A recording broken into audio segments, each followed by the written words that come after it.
Welcome to the Sage Thought Leadership Podcast, transforming the way people think and work so their organizations can thrive. Well, hi everyone, and welcome to our podcast. I'm Ed Kless, and today's episode is cut from another podcast of which I am the co-host, The Soul of Enterprise, which is also sponsored by Sage.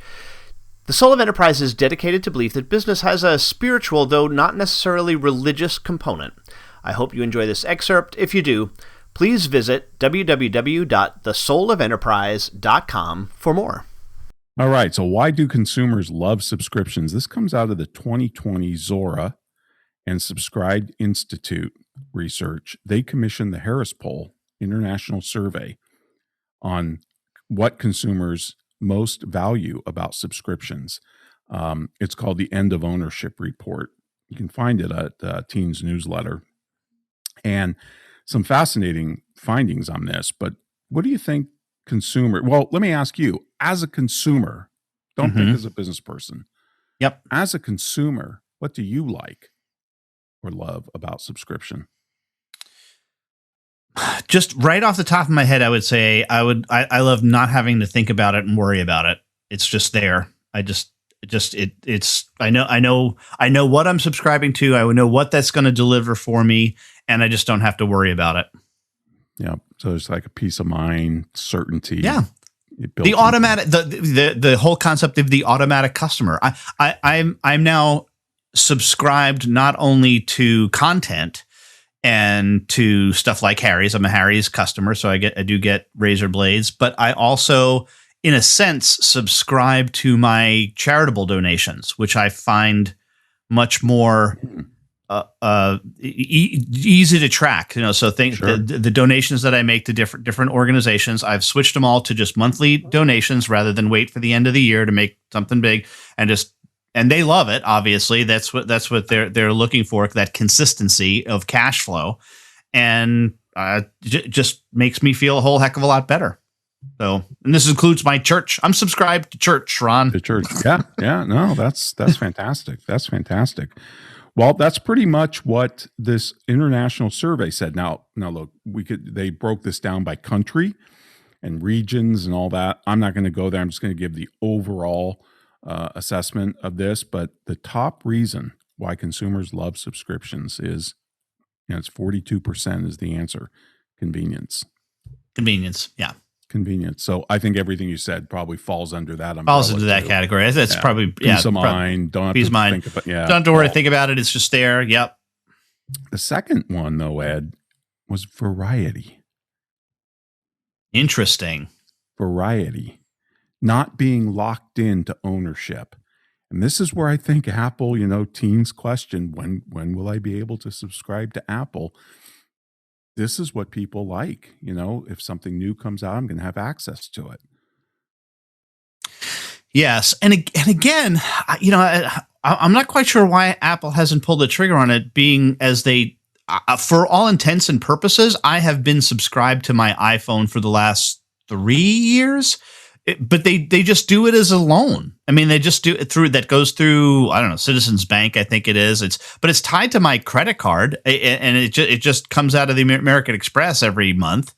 And then as soon as the new phone comes out, I'm eligible instantaneously for an upgrade. It's not like I have to keep it a certain period of time. I think it is 6 months or something like that. But but Apple only comes out with a new phone every year. Right. So I can change it at any time. I think maybe I can't, but I don't know. But why haven't they just made it a subscription? And why hasn't there been made just a pure Apple subscription that lets me pay them $2,000 a month or $1,000 a month and just get whatever hardware I want from them?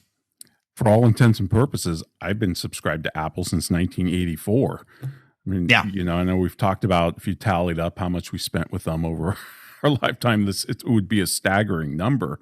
Oh, yeah. It would be. But, so is college. And the idea of putting college on subscription makes perfect sense. I think that's a great idea. In fact, in a sense, we have tried to do that as well through I forget what it is, it's $390.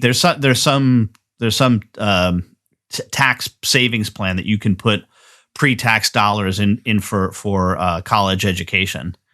And we've done that. Now we're not subscribing to a college. We can take that money out and use it for educational purposes whenever. But we've tried to create that same effect, but it would be much better if it would direct with a university system. Yeah.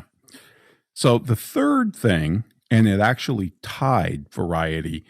The last time I think they did this survey was 2018. So this is 2020 results.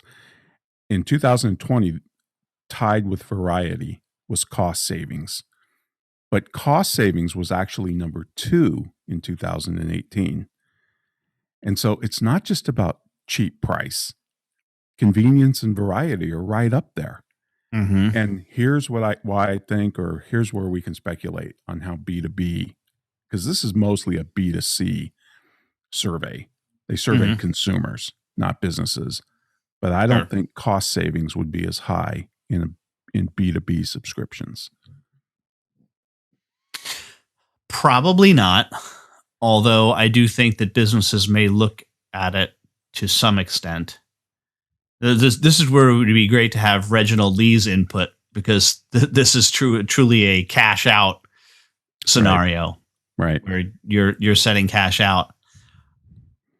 But if you think of, your world, software, people subscribe to that and they seem to like it better. They get the updates. They don't have to go through all the rigmarole. Come on, So there's a huge convenience element to that. There is a convenience element to that, and the cost savings too. And that's been a challenge, because I think it's been hard to make an apples to apples comparison on a lot of this stuff. Right. And look, this is where Michael Munger's drill example comes in, right? You would want to subscribe to a tool shed in your local neighborhood and just have the drill delivered to you with the right bits when you needed it, and not have to store it in your garage. But you're not gonna pay an arm and a leg for that, because that is definitely a convenience thing. I don't know. But that's again. Now you're talking about consumer. What if you made that for business to business? And yeah, they probably do pay a higher price, don't they? Because that's what a lot of the airlines effectively do for their maintenance. They outsource their maintenance, and I'm sure that's on some kind of a recurring contract. Right. I'm just thinking of, I know Michelin's got that. They've got a subscription to their tires, because truck fleets, trucking companies, they don't want to own tires. You just want them to go, and when they need replacing, you want to get them replaced, and Michelin offers that service. Mm-hmm. And I bet it probably costs some more, but then they don't have to have people to service the tires and all that other stuff. So, but like you said, it's a hard comparison to make. How do I compare a Porsche drive to leasing or buying a Porsche? Because I can switch out different models and they bring it out to me and I don't have to worry about maintenance. It's a hard comparison. It is a hard comparison. And the other thing I'm thinking too is, and this is probably unfortunate, because far too many businesses, when they do go into subscription, and because you and I have coached businesses on this, take the yearly price and divide by 12. Yeah. Right. And go, well, and it's like, no. There's a lot more thinking that has to go into this than just taking your yearly price and dividing by 12. Way more thinking. I know. And in fact, I just got in a Twitter discussion with somebody from a company who I will not name, because they don't subscribe or they don't advertise on this podcast. But he said, well, you could subscribe, you can have a subscription for the repeatable, predictable work, but then you can value price the special projects. And it's like, okay, that tells me you don't really understand subscription.